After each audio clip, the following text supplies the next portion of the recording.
બોલો જોગણીઓ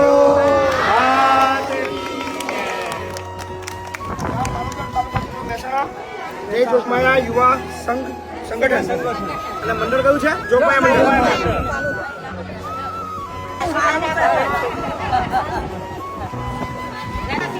જોગમાયા મંડળ કયું ગામ છે? પાલોદર તરફથી 61,000 રૂપિયાનો રોકડ સહયોગ છે. થેન્ક યુ સમગ્ર પાલોદર ગામ.